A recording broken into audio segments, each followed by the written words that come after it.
Chapter 9, Southern Sudan, 2008. Naya's family had been back in the village for several months the day the visitors came. In fact, it was nearly time to leave for the camp again. As the jeep drove up, most of the children ran to meet it. Shy about meeting strangers, Naya hung back. Two men emerged from the jeep. They spoke to the biggest boys, including Naya's brother Deb, who led them to the home of the village's chief, his and Naya's uncle. The chief came out of his house to greet the visitors. They sat in the shade of the house with some of the other village men and drank tea together and talked for a while. What are they talking about? Naya asked Deb. Something about water, Deb replied. Water? The nearest water was the pond, of course, half a morning's walk away. Anyone could have told him that. Southern Sudan, 1985. Salva had never seen anything like the desert. Around his village, Lunarik, enough grass and shrubs grew to feed the grazing cattle. There were even trees. But here in the desert, nothing green could survive except tiny evergreen acai bushes, which somehow endured the long winter months with almost no water. Uncle said it would take 3 days to cross the Akobo. Salva's shoes stood no chance against the hot, stony desert ground. The soles, made from rubber tire treads, had already been reduced to shreds held together with a little leather and a great deal of hope. After only a few minutes, Salva had to kick off the flapping shreds and continue barefoot. The first day in the desert felt like the longest day Salva had ever lived through. The sun was relentless and eternal. There was neither wisp of cloud nor whiff of breeze for relief. Each minute of walking in that arid heat felt like an hour. Even breathing became an effort. Every breath Salva took seemed to drain strength rather than restore it. Thorns gored his feet. His lips became cracked and parched. Uncle cautioned him to make the water in his gourd last as long as possible.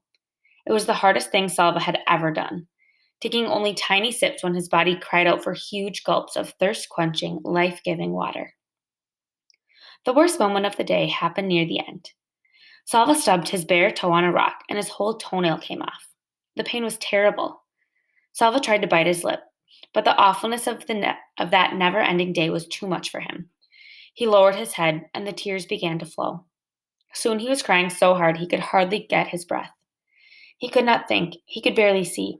He had to slow down. For the first time on the long journey, he had begun to lag behind the group. Stumbling about blindly, he did not notice the group drawing farther and farther ahead of him. As if by magic, Uncle was suddenly at his side. Salva Mawin du Tariq, he said, using Salva's full name, loud and clear. Salva lifted his head, the sobs interrupted by surprise. Do you see that group of bushes? Uncle said, pointing. You need to only walk as far as those bushes. Can you do that? Salva Mawin du Tariq. Salva wiped his eyes with the back of his hand. He could see the bushes. They did not look too far away. Uncle reached into his bag. He took out a tamarind and handed it to Salva. Chewing on the sour, juicy fruit made Salva feel a little better. When they reached the bushes, Uncle pointed out a clump of rocks ahead and told Salva to walk as far as the rocks. After that, a lone acai, another clump of rocks, a spot bare of everything except sand. Uncle continued in this way for the rest of the walk. Each time he spoke to Salva using his full name. Each time Salva would think of his family and his village, and he was somehow able to keep his wounded feet moving forward, one painful step at a time. At last, the sun was reluctantly forced from the sky. A blessing of darkness fell across the desert, and it was time to rest. The next day was a precise copy of the one before. The sun and the heat, and worst of all to Salva's mind, a landscape that was utterly unchanged. The same rocks, the same acais, the same dust. There was not a thing to indicate that the group was making any progress at all across the desert. Salva felt as if he had walked for hours while staying in exactly the same place. The fierce heat sent up shimmering waves that made everything look wobbly. Or was he the only one who was wobbling? The large clip of rocks up ahead, it almost seemed to be moving. It was moving. It wasn't rocks at all. It was people. Salva's group drew nearer. Salva counted 9 men. All of them collapsed on the sand. One made a small, desperate motion with his hand. Another tried to raise his head but fell back again. None of them made a sound. As Salva watched, he realized that 5 of the men were completely motionless. One of the women in Salva's group pushed forward and knelt down. She opened her container of water. "What are you doing?" a man called up. "You cannot save them." The woman did not answer.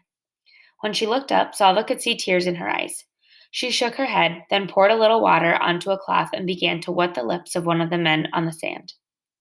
Salva looked at the hollow eyes and the cracked lips of the men lying on the hot sand, and his own mouth felt so dry that he nearly choked when he tried to swallow. "If you give them your water, you will not have enough for yourself," the same voice shouted. "It is useless. They will die, and you will die with them." Chapter 10, Southern Sudan, 2008. The men finished their meeting. They all stood and walked past Naya's house. Naya joined the crowd of children following them. A few minutes' walk beyond her house, there was a tree. The men stopped at the tree, and the strangers talked to Naya's uncle some more. There was another tree some 50 paces past the first one. With Naya's uncle beside him, one of the men stopped at the halfway point. The other man walked the rest of the way and examined the second tree. The first man called out to his friend in a language Naya did not understand. The friend answered in the same language, but as he walked back toward the group, he translated for the chief, and Naya could hear him. "This is the spot, halfway between the 2 largest trees. We will find water here." Naya shook her head. What were they talking about? She knew that place like the back of her own hand. It was there between the 2 trees that the village sometimes gathered to sing and talk around a big fire. There wasn't a single drop of water on that spot unless it was raining. Southern Sudan, 1985. Salva reached for his gourd. He knew it to be half full, but suddenly it felt much lighter, as if there was hardly any water in it. Uncle Juir must have guessed what he was thinking. "No, Salva," he murmured. "You are too small and not strong enough yet. Without water, you will not survive the rest of the walk. Some of the others, they will be able to manage better than you." Sure enough, there were now 3 women giving water to the men on the ground. Like a miracle, the small amounts of water revived them. They were able to stagger to their feet and join the group as the walking continued. But their 5 dead companions were left behind. There were no tools with which to dig, and besides, burying the men would have taken too much time. Salva tried not to look as he walked past the bodies, but his eyes were drawn in their direction. He knew what would happen. Vultures would find the bodies and strip them of their rotting flesh until only the bones remained. He felt sick at the thought of those men, first dying in such a horrible way and then having their corpses ravaged. If he were older and stronger, he would have given water. Would he have given water to those men, or would he, like most of the group, have kept his water for himself? It was the group's 3rd day in the desert. By sunset, they would be out of the desert, and after that, it would not be far to the Itang refugee camp in Ethiopia. As they trudged through the heat, Salva finally had a chance to talk to Uncle about a worry that had been growing like a long shadow across his thoughts. "Uncle, if I am in Ethiopia, how will my parents ever find me? When will I be able to go back to Lunarik?" "I have talked to the others here," Uncle said. "We believe that the village of Lunarik was attacked and probably burned. Your family—" Uncle paused and looked away. When he looked back again, his face was solemn. "Salva, few people survived the attack on the village. Anyone still alive would have fled into the bush, and no one knows where they are now." Salva was silent for a moment. Then he added, "At least you will be here with me, in Ethiopia." Uncle's voice was gentle. "No, Salva, I am going to take you to the refugee camp, but then I will return to Sudan to fight in the war." Salva stopped walking and clutched at Uncle's arm. "But Uncle, I will have no one. Who will be my family?" Uncle gently loosened Salva's grip so he could take the boy's hand in his. "There will be many other people in the camp. You will become friends with some of them, and you will make a kind of family here. They, too, will need people that they can depend on." Salva shook his head, unable to imagine what life would be like in a camp without Uncle. He squeezed Uncle's hand tightly. Uncle stood quietly and said nothing more. "He knows it will be hard for me," Salva realized. "He does not want to leave me there, but he has to go back and fight for our people. I mustn't act like a baby. I must try to be strong." Salva swallowed hard. "Uncle, when you go back to Sudan, you might meet my parents somewhere. You could tell them where I am, or you could talk to those you meet and ask where the people of Lunarik are." Uncle did not answer right away. Then he said, "Of course I will do that, nephew." Salva felt a tiny spark of hope. With Uncle looking for his family, there was a chance they might all be together again one day. No one in the group had eaten anything for 2 days. Their water was nearly gone.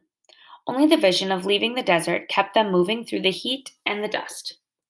Early that afternoon, they came across the first evidence that the desert was receding. A few stunted trees near a shallow pool of muddy water. The water was unfit to drink, but a dead stork lay by the pond's edge. Immediately, the group began to make preparations to cook and eat the bird. Salva helped gather twigs for the fire. As the bird roasted, Salva could hardly keep his eyes off it. There would only be enough for a bite or two for each person, but he could hardly wait. Then he heard loud voices. Along with the rest of the group, he turned and saw 6 men coming toward them. As the men approached, you could see that they were armed with guns and machetes.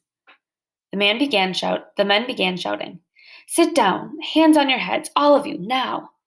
Everyone in the group sat down at once. Salva was afraid of the weapons, and he could see that the others were too. One of the men walked among the group and stopped in front of Uncle. Salva could tell by the ritual scarring on the man's face he was from the Newer tribe. "Are you with the rebels?" the man asked. "No," Uncle answered. "Where have you come from? Where are you going?" "We come from west of the Nile," Uncle said. "We are going to Atang, to the refugee camp." The man told Uncle to get up and leave his gun where it was. 2 of the other men took Uncle to a tree several yards away and tied him to it. Then the men moved among the group. If anyone was carrying a bag, the men opened it and took whatever was in it. They ordered some people to remove their clothing and took that too. Salva was trembling. Even in the midst of his fear, he realized that for the first time on the trip, it was a good thing to be the youngest and smallest. The men would not be interested in his clothes. When the men had finished their looting, they picked up Uncle's gun. Then they walked to the tree where Uncle was tied up. "Maybe they will leave us alone now that they have robbed us," Salva thought. He heard them laughing. As Salva watched, one of the men aimed his gun at Uncle. 3 shots rang out. Then the men ran away.